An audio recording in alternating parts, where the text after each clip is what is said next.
Bonjour à toutes et à tous, je vous remercie de ce bel accueil et de cette organisation, à voir tous ces jeunes réunis aux côtés des porte-drapeaux et anciens combattants, et ils sont plus de 200.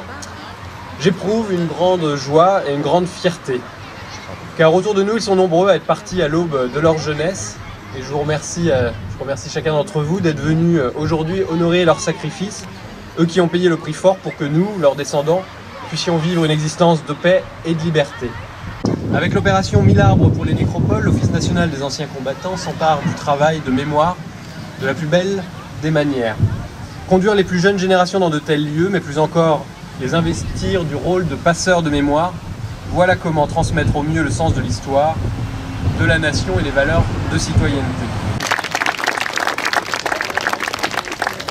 Maintenant nous rendre sur les tombes de 3 soldats sur lesquels nous avons travaillé en classe, et à travers eux, c'est à l'ensemble des soldats inhumés ici que nous rendrons hommage.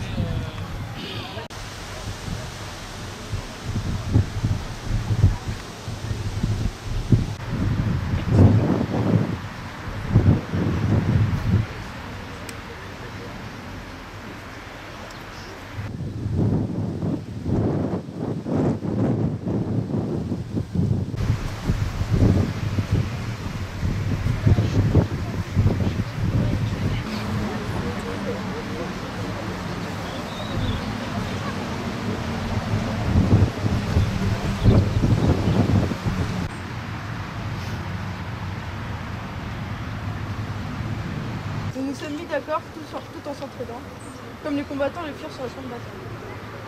Nous sommes partis de la biographie de Tchimoko, carrière sénégalaise. Nous avons rédigé cette nouvelle en nous mettant à sa place, en imaginant ce qu'il avait vécu.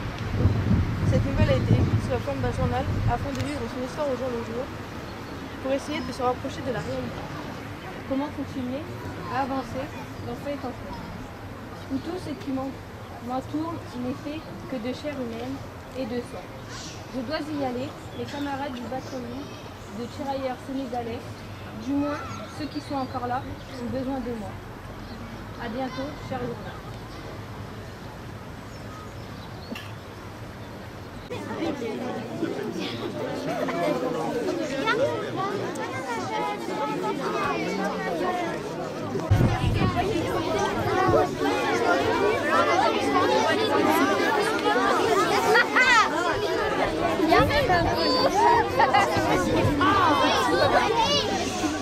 Aujourd'hui, nous rendons hommage à ceux qui, il y a un siècle, ont sacrifié leur vie pour que nous puissions intensément vivre la nôtre.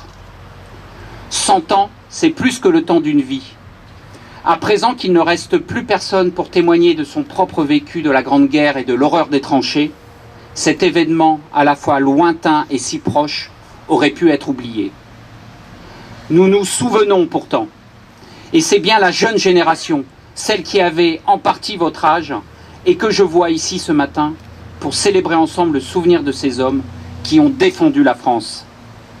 Les générations suivantes auront la charge de poursuivre le travail, car le devoir de mémoire, ce n'est pas seulement se souvenir du passé, c'est protéger notre avenir. Nous devons tout faire pour que de telles horreurs ne se reproduisent plus.